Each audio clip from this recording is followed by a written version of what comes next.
Welcome back to this lecture series on pulse width modulation for power electronic converters now. So, we have been looking at various power electronic converters here. So, we started looking at various power electronic converters. We started off with DC to DC converters, and from there we moved on to DC to AC converters. In DC to AC converters, we looked at basically both the voltage source and the current source converters, and in the voltage source we looked at both the 2 level inverter and as well as the so called multi level inverter now. So, today what we will be doing is we are actually supposed to be looking at the applications of voltage source converters. It is basically a kind of an overview of various applications. So, you may not find too much of details here, but there is certain amount of overview that we will get here. And as far as the details of these applications are concerned, you will certainly have, there are other courses where you will have quite a lot of details of these applications might be available now here. Before we when we look at what exactly are these applications of voltage source converters, so some indicative applications are given here. Please this is more indicative and it is kind of not certainly exhaustive now. So, you have voltage source converters, what all you can do with a voltage source converter is kind of a question now. So, one of the application is AC motor drive.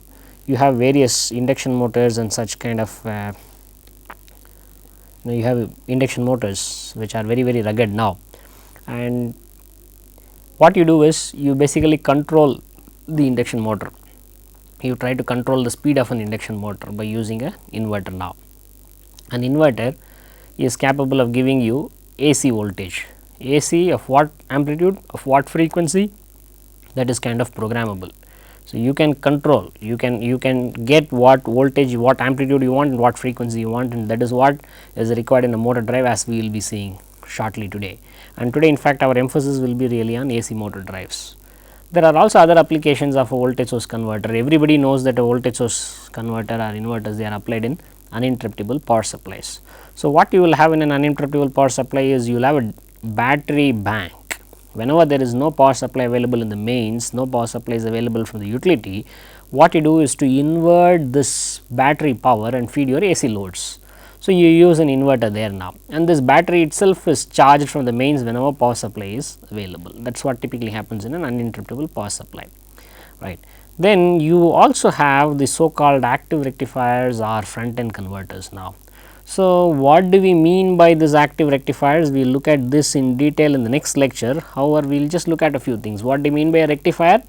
Well, a rectifier is that it converts AC into DC, as we know.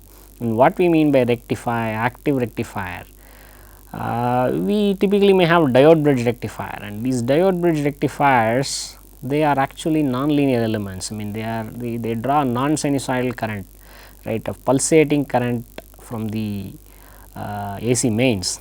Typically, these diode bridge rectifiers will have a capacitance on the DC output, and they draw pulsed current, and which is not sinusoidal at all now.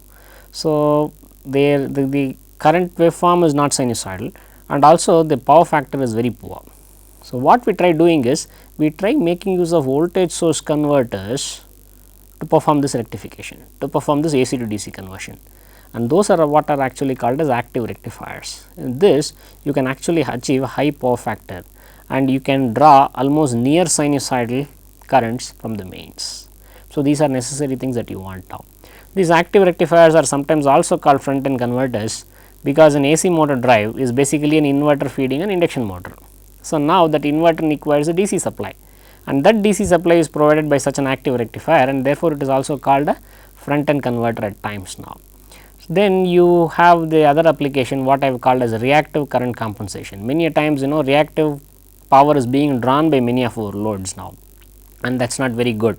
I mean, the utility wants us typically to maintain the power factor better than some level like 0.8 or something like that, and also there are some tariffs. If you go lower than that, you may have to pay penalty, etc. now. So, there is a certain amount of reactive power may have to be injected into the utility at times, and because of the loads I mean basically lagging loads which are already connected to the grid now. So, you need what is called as a reactive current compensation. Actually, voltage source converter can be used for this reactive current compensation also. Quite often it is called a static compensator, which is abbreviated by this name StatCom as given here now. This is yet another application of this. So, in case of an active rectifier, what you do is you draw near sinusoidal current from the grid almost at unity power factor or very close to unity power factor. In case of reactive current compensation, what you do is you once again draw near sinusoidal current from the mains, but at a power factor which is kind of close to 0 leading. So, that is what we try doing here now. So, that there is certain amount of power is reactive power is supplied into the mains, correct. Then like it is not only reactive current, this may be reactive current, lot of reactive current is being drawn by various other loads in the plant, and we are using a converter to supply a part of the reactive power. Now, we may also have loads which are actually drawing harmonic currents. The diode bridge rectifier itself is such a load. So, it draws quite a lot of harmonic currents now, and these harmonic currents have to be compensated for. What you can do is you can use voltage source converters to provide such harmonic currents to these nonlinear loads. So, that the nonlinear loads such as a diode bridge do not draw the non-sinusoidal parts or the harmonic components from the mains. So, if you have a nonlinear load, the nonlinear load draws non-sinusoidal current, which has a fundamental component, which is a sinusoidal component at the line frequency and also harmonic component. So, the fundamental component can be drawn from the mains, but the harmonic components of that can be supplied by another voltage source converter, which is what is called as harmonic current compensation. Again, we will look at this in detail in our next lecture now. This is also called active power filtering. So, these are the various applications of voltage source converters, but as I told you a while back, our focus today will be on AC motor drives. And even in AC motor drives, before we get on to AC motor drives, we will have a quick recap and basically review whatever we did in terms of converters in the previous classes, because that is now quite necessary, right. So, let us take a quick look at what we have been doing and what we did in the last lecture. So, this is basically a 3-phase voltage source inverter, which has been shown in terms of single pole double throw switches. You have 3 single pole double throw switches here, and these are the load terminals R, Y and B, and DC power is fed from here now. So, DC current can flow through this now. In this case, there is a DC to AC conversion, and current can also flow in the opposite direction. If it is also possible that current can flow in the opposite direction, in which case it means that the power is flowing from the AC side to the DC side. If it is flowing from the AC side to the DC side, the power factor here between the voltage and current will be greater than 90 degrees, or will be closer to 180 degrees, so to say, that power can flow. And so, it is really a bidirectional power flow converter, and the actual switches are realized like this now. So, to restate whatever I said, this is the pole of a single pole double throw switch. At this pole, we can apply either this potential, which is plus 0.5 VDC or minus 0.5 VDC, by turning on either the top device or the bottom device, but not both. We can apply this potential either plus 0.5 VDC or minus 0.5 VDC irrespective of the direction of the current. The current can be flowing in this direction or it can be flowing in the opposite direction. Irrespective of the direction of the current flow, we can apply this voltage level now, right.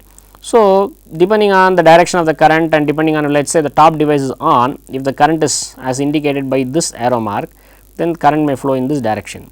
If the current is really in the opposite direction, then the current will flow through the diode now. So, these are bidirectional current carrying switches as we saw now. So, what you can really have is between R, Y and B is actually the 3-phase load connected, and we presume that the load is inductive, right. Okay. Now, this is, we looked at a 2-level and a 3-level voltage source inverter. In case of a 2-level voltage source inverter, both the inverters you have the same 3-phase load connected, In case of a 2-level inverter, you have only 2 poles, one of them connected to the positive DC bus and the other is connected to the negative DC bus.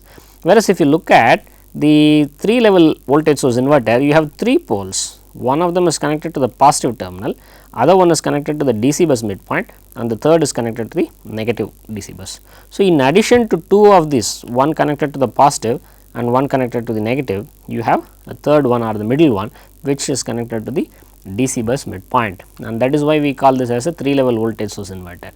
here if you take a 2 levels voltage source inverter, VRO can be only plus VDC by 2 or minus VDC by 2, as I mentioned the other day. If you take VRO here, it can be either plus VDC by 2, minus VDC by 2, or it can also be 0 in a 3 level inverter. There are 2 different voltage levels here and there are 3 different voltage levels in a 3 level inverter, hence you get the name 3 level voltage source inverter now. So, the realization of a 3 level voltage source inverter also we saw. So, it is a single pole triple throw switch now.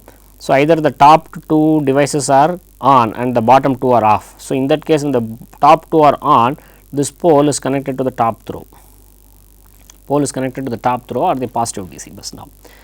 Again, you may have a situation where the middle 2 are turned on, S2 and S3 are turned on, and that means S1 and S4 are turned off. These S1 and S4, the extreme switches, are turned off. In that case, the same pole is connected to the midpoint here, and the direction of current depends on, if this is the direction of current, then you will have current flowing through the diode and the transistor. If the direction of current is different, let us say it is in the opposite direction as shown by the other colored ink, then it can actually flow in this direction through this transistor and through this diode back here, right. So, you can also think of,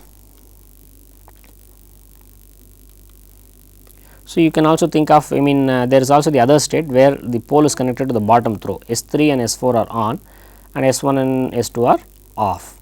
So, now what we have here is, I mean this was the same mistake as in the last slide, this should be off here, right. So, these are S1 and S2 are off now. So, you can connect the pole to either of the 3 voltage levels. This is the exact realization of a 3 level voltage source inverter, and the pole can be connected to the DC bus neutral, hence it is also called neutral point clamped inverter or NPC inverter.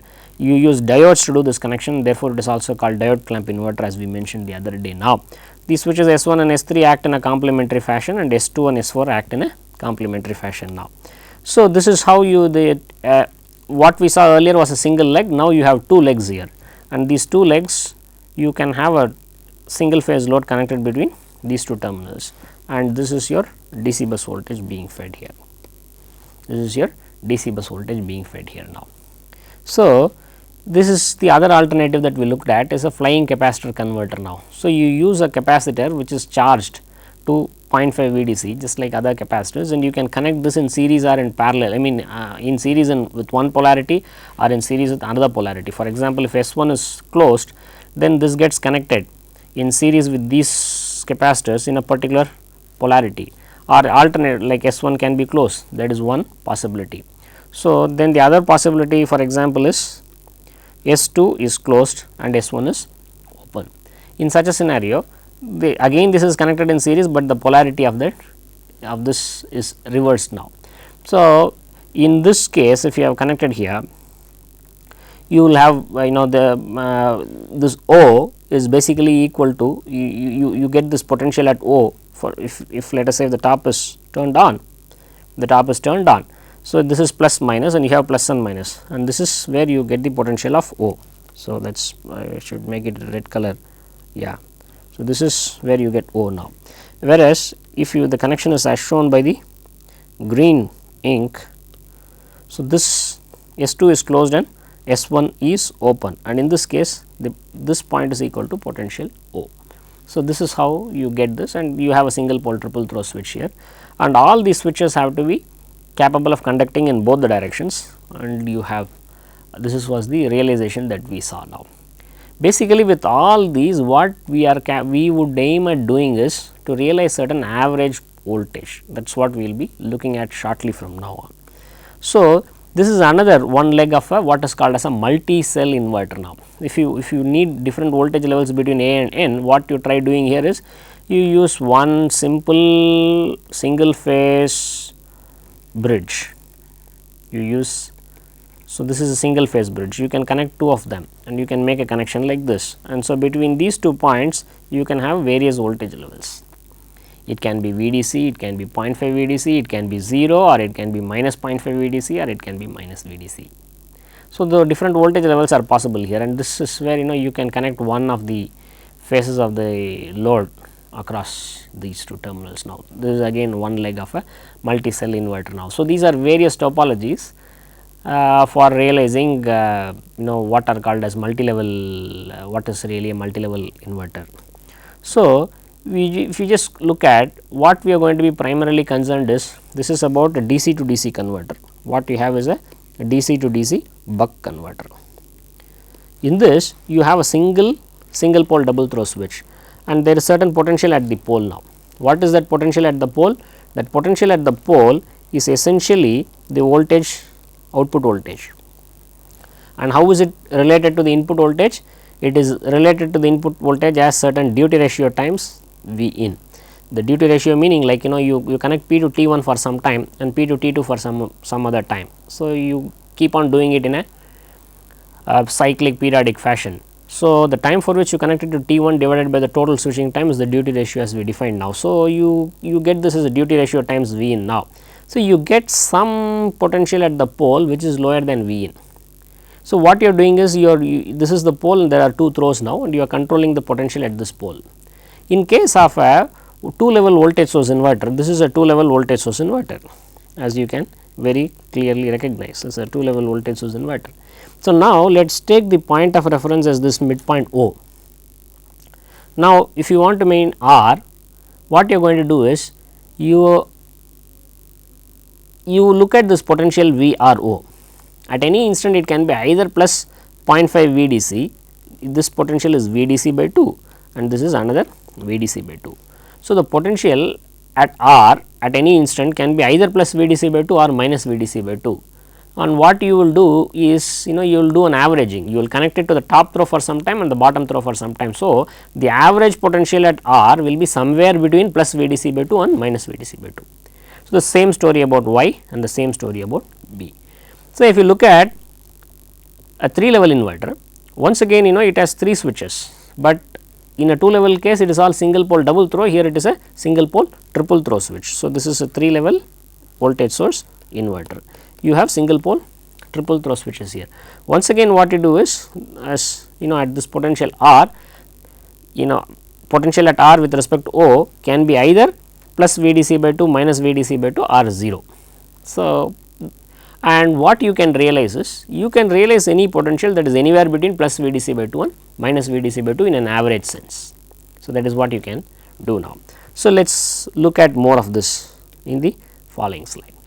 What you want to do in a steady state, at steady state in a DC to DC buck converter is to produce certain output voltage now. This output voltage is nothing but the DC voltage here. So, if I call this potential at Vp, and this Vp has certain average value, this Vp is like plus V in some time and it is equal to 0 some other time. So, it has certain average value, this average value I am calling it as Vp average. Now, what is this Vp average equal to? This Vp average is actually equal to the DC output voltage that we want. This is equal to V out and this is equal to D times V in, as I just said a while back. So, the pole voltage cycle by cycle is controlled in such a fashion that the average voltage is the same, the average voltage does not vary, whereas if you move to an inverter, that is going to change now. Here also you have this pole voltage, pole at R. Now, we are measuring it with respect to the midpoint O, VRO, and we are looking at this VRO average. What we are looking at is the potential V at the pole R measured with respect to O and the average value, this is the instantaneous, and we are trying to average this over a switching cycle, and what we call it is VRO average now. So, this VRO average can be anywhere between plus VDC by 2 and minus VDC by 2, because this has a potential VDC by 2, this also has a potential VDC by 2. VRO can be, the instantaneous value is either plus VDC by 2 or minus VDC by 2, and it can be averaged, that is you can apply plus VDC by 2 for some time and minus VDC by 2 for some other time, and therefore, it there is a kind of a time averaging that you are doing now. Due to this time averaging, you can realize any value that is anywhere between plus VDC by 2 and minus VDC by 2. And what you do here is, this average voltage is varied now in a sinusoidal fashion. Since you want sinusoidal output voltages, one simple thing for you to do is to vary the average pole voltage in a sinusoidal fashion as I have shown here. Now, for example, so small switching cycle and this is the average voltage that I am applying. Now, in the next switching cycle, I am applying a slightly higher voltage and it goes on increasing as I have shown now, and it takes a sinusoidal nature. So, this is what you can end up doing now. So, here there is a question now, if VRO average is modulated like that, how should VYO average be modulated? In a similar fashion, in a similar sinusoidal fashion, but phase shifted by 120 degrees. Again, how should B phase be modulated? In a similar sinusoidal fashion, but phase shifted by 240 degrees from R phase. So, this way you can get 3 phase sinusoidal outputs now. So, you look at this voltage now, let me say this value from 0, this is the average voltage now. This average voltage can be anywhere between minus VDC by 2 to VRO average can be anywhere between minus VDC by 2 and plus VDC by 2. So, now if I look at this, what is the highest voltage that I can get here? Let me use red ink here. So, this is what is the highest value that I can have? The highest value that I can have is VDC by 2. This is the highest possible value. Now, I can, that is what I am trying to say is the pole voltage is controlled in such a fashion that this average, its average value averaged over a switching cycle varies in a sinusoidal fashion, and you can control it in such a fashion that the peak value of the sinusoid is VDC by 2. So, this is the highest amplitude of average sinusoid that you can produce. VRO average, if you look at it and if you want to modulate VRO average as a sinusoid, the peak value of the sine, the amplitude of the sine cannot exceed VDC by 2. So, this is the highest amount of voltage that this inverter can produce with such a sinusoidal modulation. It is not necessary that VRO has to be modulated in a sinusoidal fashion. For example, it can also be as a sinusoid with some triplet harmonics added to it, etc., which we will see in a few classes later, a few lectures later. Now, but you take it as sinusoid, this is a limit on this now. If you really want very high voltage, what you need to do is you need to go in for a square wave operation, but if you are looking at sinusoidal modulation, this is the highest value of VDC by 2 that you can get now. You can get any value, let me call this as M VDC by 2, where M is anywhere between 0 and 1. M can be anywhere between 0 and 1. So, you can with the voltage source inverter with a DC bus voltage VDC and the average pole voltage is modulated in a sinusoidal fashion, it is possible for you to get a peak phase voltage up to VDC by 2, some M times VDC by 2, where M is a fraction anywhere between 0 and 1. So, it is possible for you to control the amplitude. It is also possible for you to control the frequency now. It is possible to control the frequency also. So, the rate at which the average voltage varies, it can be controlled now. So, both the voltage and frequency can be controlled here now. If you look at a 3 level inverter, what is the story there? Again here also, if you look at the average pole voltage, unlike in a DC to DC converter, the average pole voltage is maintained constant at steady state. In a 2 level inverter, like it is maintained constant, in a buck converter it is maintained constant here. In a 2 level inverter, the average pole voltage is now varied in a sinusoidal fashion, right. Please realize that the average voltage is never greater than plus VDC by 2 or minus VDC by 2. So, this is also what is called as a buck derived topology. Now, if you say, if you take this here again the average pole voltage can be only anywhere between plus VDC by 2 and minus VDC by 2. So, here also you can vary it in a similar sinusoidal fashion now. So, this is in this sense it is similar now, that is once again you can modulate, and what is the peak value that you can get here? The peak value that you can get here if you are modulating it in this fashion is like VDC by 2. This is something that you can get here. So, you can control this to any value which is less than VDC by 2. So, if both are sinusoidally modulated, in a 2 level inverter also you can modulate it sinusoidally, in a 3 level inverter also you can modulate the average pole voltage in a sinusoidal fashion. What is really the difference between the two? The way the average voltage is realized, the way the average pole voltage is realized is different between a 2 level inverter and a 3 level inverter. In a 2 level inverter, there are only 2 voltage levels that can be applied at the pole. One is plus 0.5 VDC and the other one is minus 0.5 VDC. Now, if you need an average voltage as indicated here, what you do is, this is the average voltage you have indicated here in these dashed lines. What you do is, you connect the pole to the top throw for a long period of for some time and connect it to the bottom throw, so that it is equal to minus 0.5 VDC for a short duration of time. So, the result is you get an average value, and the average value is what is given by VRO average now. In this case, this VRO average is something like 0.25 VDC. Now, let us say you want the same 0.25 VDC as an average applied here in a 3 level inverter. What you can do is, you can connect the pole to the top throw, that is plus 0.5 VDC for certain amount of time and to 0 for the remaining amount of time. So, this is for 50% of the time, this is another 50% of the time. So, you are once again getting the same average value. This average value is same in the two cases, but what is different? The instantaneous applied voltages are different. How are they different? In here it is plus 0.5 VDC and minus 0.5 VDC in a 2 level case, whereas in a 3 level case it is plus 0.5 VDC and 0. So, the worst case error between the applied voltage, where what is the worst case error here? In this case, the worst case error is here. This is the worst case error between the applied voltage and the desired voltage, which is the average voltage, whereas in the case of a 2 level inverter it is much lower. This is the worst case variation, and this is also same as that. So, you can see that the worst case error between the two is reduced, that is the instantaneous error voltages are reduced. This is what leads to a better waveform quality. Your harmonic distortion is going to be substantially lower because of this. So, that is why a 3 level inverter is said to give a better waveform quality than a 2 level inverter. This is something we saw in the previous class now. So, going back to this, either you are talking of a 2 level inverter or any multi level inverter, it is possible for you to modulate the pole voltage in a sinusoidal fashion, and we are going to modulate the pole voltage in a sinusoidal fashion now, right. So, if this is VRO average, let us take a look at how are the other average pole voltages now.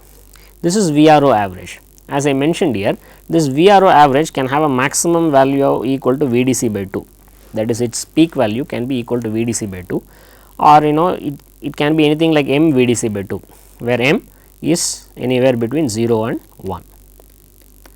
This is what you can have now. So, if your VRO average is controlled here, then your VIO average is as indicated here is 120 degree phase shifted, and we are taking they are revolving like this, and VBO average is another phase shifted by yet another 120 degrees now. So, this is how, if R is modulated in a sinusoidal fashion, Y and B are also modulated in sinusoidal fashions. They also have the same amplitude, there is only a phase difference now. All of this are at the same frequency, right. So, if this is VRO, how about the line to line voltages? So, this is what you have at VRO average. VRO average is a sinusoidal quantity, that is why we are representing it as using phasor. So, VRO average, VYO average and VBO average are all phasors, I mean are represented as phasors because they are sinusoidal quantities. How about VRY average? VRY average is nothing but VRO average minus VYO average. So, this is VRO average and this is VY minus VYO average. So, VRO minus VYO average gives you this VRY average. You can see that this is going to be root 3 times of VRO average now. If you VRO average is something like 200 volts, that will be 200 into root 3. So, similarly, VYB average is equal to VYO average minus VBO average. If VBO is projected this way, this is VBO average now. So, VYO minus VBO average, this is minus VBO. VYO minus VBO gives you VYB. The same way, VBR is equal to VBO minus VRO. VBO minus VRO average. This will give you this thing. So, that this is how you have your 3 phase line to line voltages, 3 phase average pole voltages and the 3 phase line to line voltages now, and the amplitudes are controllable. The amplitudes are controllable, right, that M it can be anywhere between 0 and 1. So, it is controllable up to VDC by 2, right. So, you can also control the frequency. So, you can control the amplitude and you can control the frequency, and this is what helps us in controlling an induction motor as we will see shortly now. So, let us look at now an induction motor now. So, this is the torque speed characteristic of an induction motor when some particular voltage V has been applied. The stator voltage is some particular V, let us call it. So, for this value of V, this is how you get here. You can easily obtain this from the steady state per phase equivalent circuit of the induction motor also now. So, the torque, this is what is called as the starting torque, and it goes on. You can, as you know, that the induction motor is self starting, it has certain amount of starting torque, right. There are courses on electric machines available on NPTEL which describe in detail about the operation of an induction motor, right. So, you have a characteristic like this, and this part of the characteristic is called unstable and this part of the characteristic is called stable. Why is it?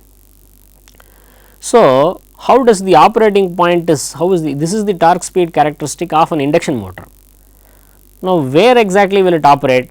It can operate on any point on this curve. How is that point chosen? It can be here, it can be here, anywhere. How is that chosen? That is chosen by the intersection of the load. If let us say we have a load whose characteristic is like this. This is the load, let us say the load has such a flat torque speed characteristic. So, this will be the point of operation, and this point of operation is supposed to be stable. Why is it stable? Let us say there is a small disturbance. Because of the small disturbance, this point moves here. So, if this point is moved here, what happens is the torque is now lowered, the torque is now lower than what it was. So, the machine will naturally decelerate and it will go back to the origin.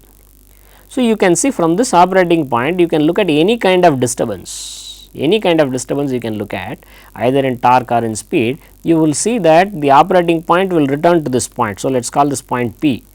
So, for any disturbance, it will tend to come back to this operating point, and therefore, you call this operating point a stable operating point, and the set of all operating points on this region are supposed to be stable like this. So, you call that as the stable region of the torque speed characteristic of induction motor now. So, why is this side called unstable? The same way, if you have a load torque characteristic like here, and now let us consider a point Q. From Q, if let us say if the motor somehow shifts and goes to this operating point, what has happened now? The torque has increased now, the speed is already little higher and the torque is higher. So, the torque produced by the motor is higher than the torque demanded by the load, and therefore, it goes on accelerating. Therefore, it will move away from this particular operating point. So, if you at P any disturbance you consider will you will see that there is a tendency of the motor load system to come back to this operating point, whereas at the operating point Q, in case of any disturbance, it will run away from that operating point, it will not come back to that operating point, and therefore, you call this as an unstable operating point and this entire region as an unstable operating region. Now, there could be a question, can I operate it in the unstable region? Is it possible at all to operate it in the unstable region? Yes, you can operate it. For example, let us say you have a load torque characteristic like this. You observe the relative slopes. What I mean by relative slope? At this point Q, the torque speed characteristic of the motor has a particular slope, and the green line indicates a particular slope of the load, and the red line indicates yet another slope, right, of the load torque speed characteristic. If the load were having a torque speed characteristic as indicated by the red ink rather than as indicated by the green ink, the situation is different now. Let us say from this operating point Q, it once again goes back here. So, what happens? It is now producing a slightly higher amount of torque, but at that speed the torque demanded by the load is still higher, and therefore, there is a decelerating effect and the motor load will come back to this same point Q. So, it is possible to operate it in the so called unstable region by having a different kind of torque speed characteristic as I have shown here now, but we generally do not do that, because at this point if you look at, there is the slip of the machine. So, if you look at, this is the slip here, and in this case this is the slip here at the point Q now. So, what is the slip now? There is this point is the synchronous speed, this point Ns is what is called as the synchronous speed of the machine, that is, it is the speed of the synchronously revolving magnetic field that is rotating inside the machine because of the 3 phase voltages applied on the 3 phase stator winding. Now, if you consider this operating point P, let us call this speed as n. So, slip S is basically ns minus nr by, or let us just ns minus nr by n. Let me remove that using, yeah, it is ns minus n divided by ns. So, this is the slip now. So, the rotor side resistance in a motor is basically, you would have seen that in a equivalent circuit it is Rr by S. Now, in this case the slip is very small and therefore, Rr by S is substantially high. If you take the next case, this operating point Q, the slip corresponding to the operating point Q, let me call this as N subscript Q, just to distinguish it from this N.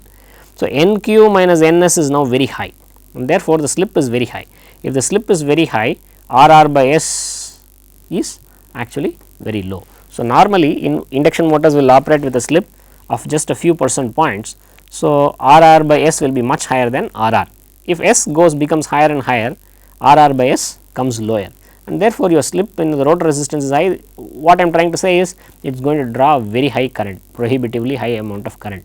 So, it may not be possible for you to operate in this operating point Q in a sustained fashion, whereas this operating point P it is possible for you to operate for a reasonably long period of time. So, this is our understanding about the torque speed characteristic. Here what we are trying to do is, what we have done is, we have considered a particular voltage, which is this V, as I have indicated here. This is the stator voltage now.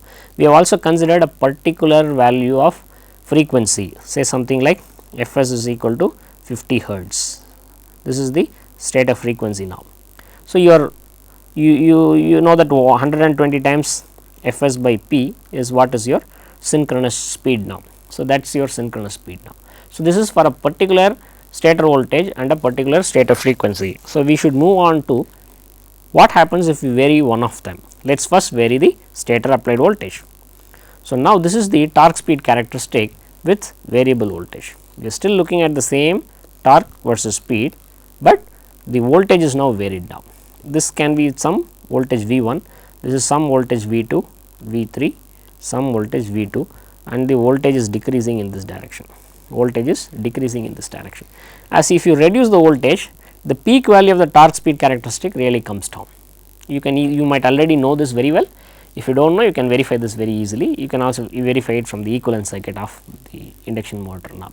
So, it comes down and V3 comes down. So, it goes lower and lower now. Okay. So, this is also possible. This is where it the characteristic changes now.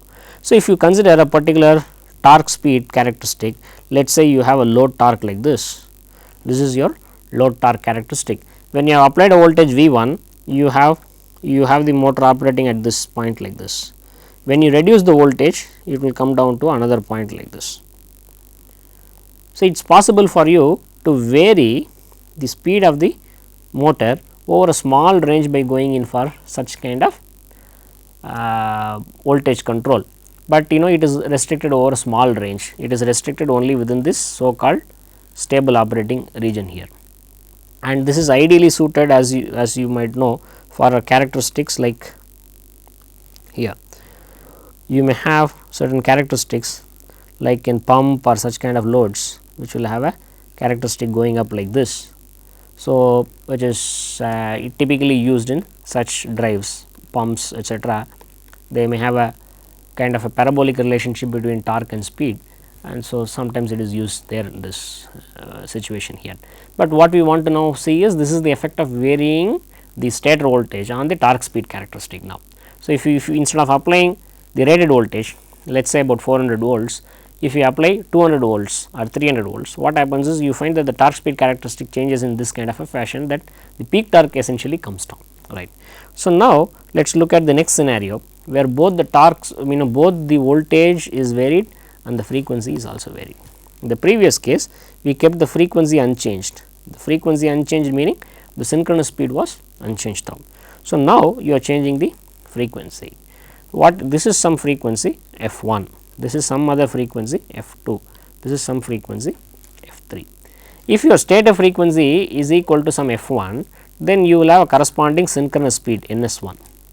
This will be like the same 120 f by p, and F is now changed from 1, 2, 3 etc., and we are typically considering a 4 pole machine, let us say.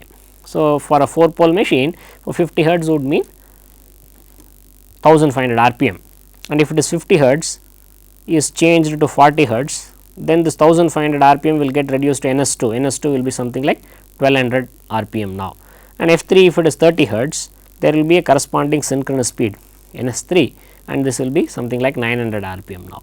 So, what happens is the synchronous speed changes if you do that now, and if you do it in such a fashion that the voltage to the frequency ratio is kept constant.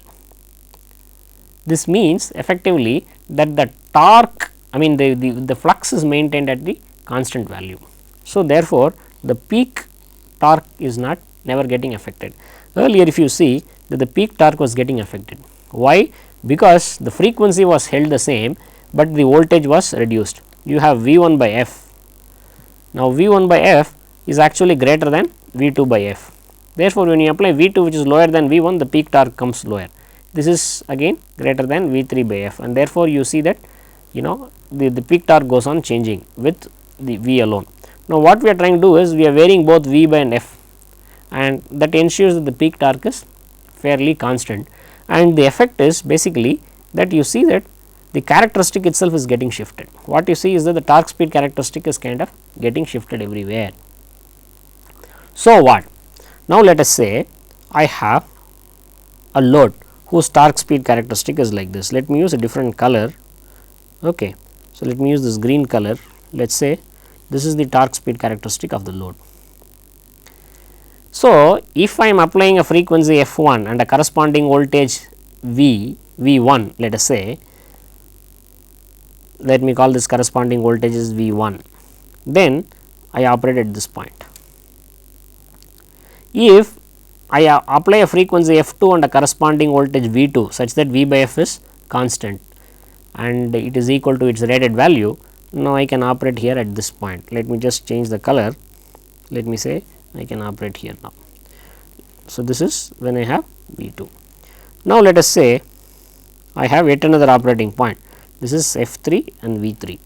So, here the same load it can operate at this point. So, what you can do is you are able to control the speed. The speed was earlier here and that speed got reduced to so much, and then this speed is getting reduced to so much now. What are you doing essentially here? Earlier in this case like a variable voltage, what happens is it is an induction motor. In an induction motor you are applying, it has a 3-phase stator winding and you are applying a 3-phase voltage now, and this 3-phase voltage produces a revolving magnetic field. It produces a revolving magnetic field inside. So, like this there is something, it is a magnetic field that revolves now. At what speed does it revolve? It revolves at a speed which is directly proportional to the frequency now. So, here what you are trying to do is you are not changing this frequency, but you are trying to change the slip. By changing the slip you are trying to vary.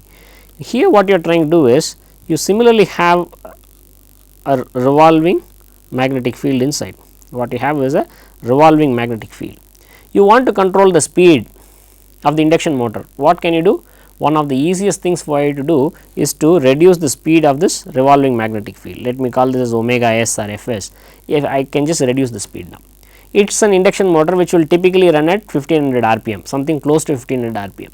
Now, I want it to run at a speed close to 750 rpm. What should I do? I must reduce this speed of this revolving magnetic field by roughly by 50%. How can I do that? I can very easily do that by reducing the frequency to 50% of its rated value. Instead of applying 50 hertz, I can apply 25 hertz now. So, speed control is achieved here by essentially by controlling the speed of this revolving magnetic field, that is by controlling the stator frequency.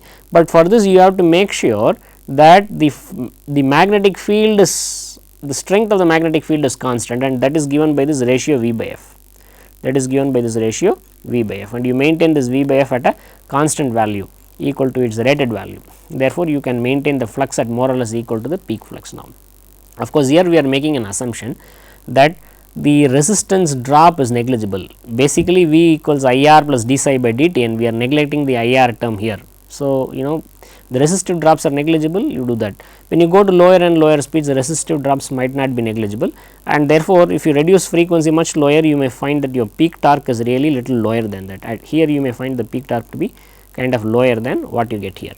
So, what you do typically at lower frequencies is you boost up V, you do not maintain V by F at the rated value, you keep V at, I mean you make it a little higher than what it should be. So, this is what you do to take care of that effect now. So, what is it that you are able to do now? You are able to control, let us say this is the rated torque, let us say this is somewhere the rated torque now, you are able to operate your machine over the entire range now, you are able to operate your machine the entire range. The load torque is whatever it is, but you are able to change the torque speed characteristic of an induction motor. You are just able to pull and push it, it is like drag and drop that you might do with your mouse. Something similar to that you are able to do here by changing its voltage and frequency. And now the point of intersection is different now. If it was a point was P, excuse me, this point is Q and this point is R. The same torque speed characteristic, it can either operate at this so called point P, Q or R. How do you do that? By changing the characteristic. V1 F1 makes it operate at point P, V2 F2 makes it operate at Q3, and if the applied voltage is V3 and the frequency is F3, you get it to operate at R. So, this also gives you a fairly simple way of getting the induction motor started. How do you get an induction motor started? As you always know that the starting currents are very high.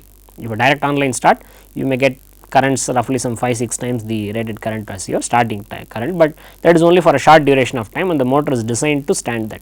But many times you want a smooth starting. Why? Because your inverter, your motor is, if it is going to be fed from an inverter, the motor can take a high starting current, but the inverter might not be able to take a high starting current. That is one reason why you have to limit your starting current to as low as possible now. So, how do you do that now? So, let us say you want to keep it very low. So, what you can do is you shift it to a point, let me use a different color that I have probably not used till now. What I can try doing is I can shift this like this, I can shift the characteristic like this, such that this is my rated slip frequency and I bring it to here. So, in this case what I am trying to do is I am trying to apply something as F minimum I call, this is the F minimum, and this produces a very small synchronous speed, and this synchronous speed and here the rotor speed is 0. So, here the slip is small and the slip is still comparable to that of the rated slip. As long as this slip is not very high, let us call this as starting slip, I will call this as slip at starting, this should be equal to whatever is my NS minimum. Let me do my slip at start, is going to be, this F minimum corresponds to certain NS minimum, this is NS minimum, and what is N? N is now 0 and I can come up with whatever is my NS minimum. So, this, excuse me. So, here the slip as such is high. If you look at the slip frequency here, the difference is, excuse me.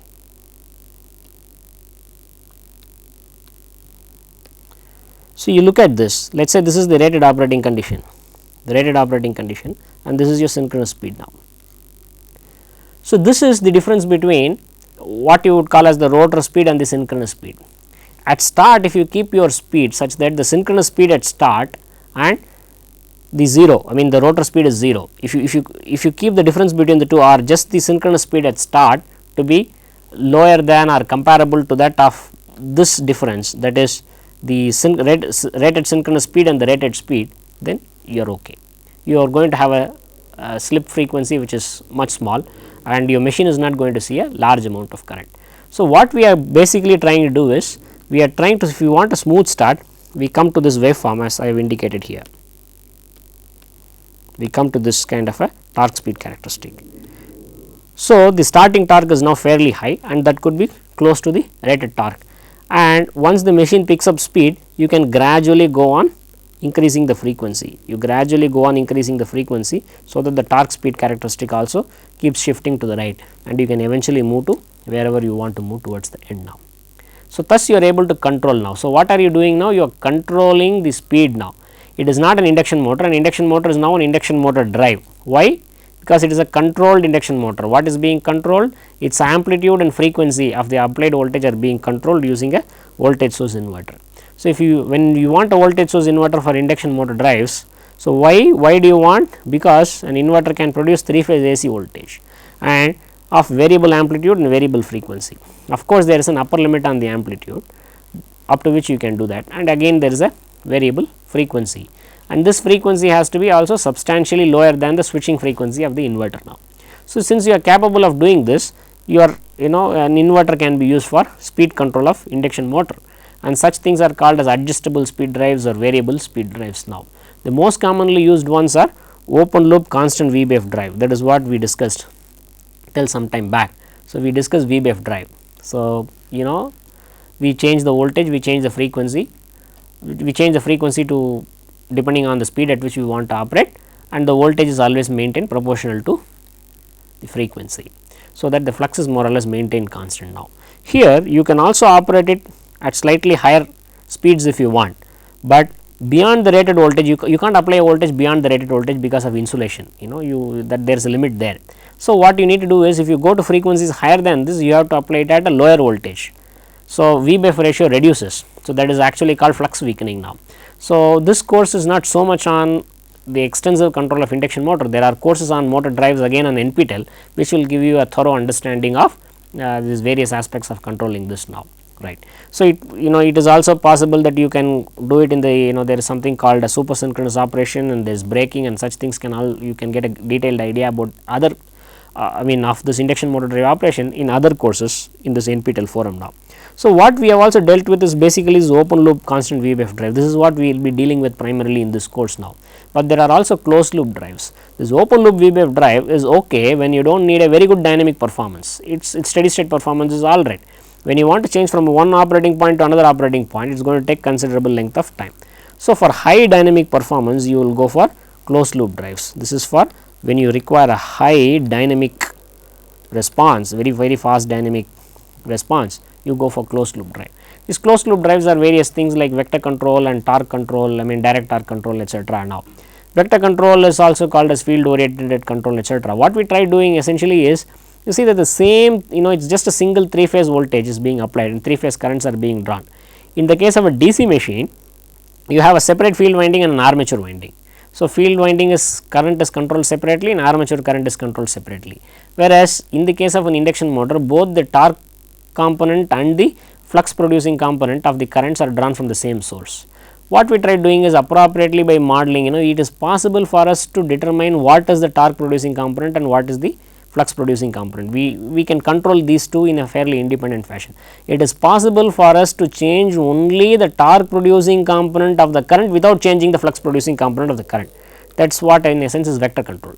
In a DC motor drive, you can leave the field current unchanged and you can only change the armature voltage and change the armature current. So, you can just change the torque without changing flux.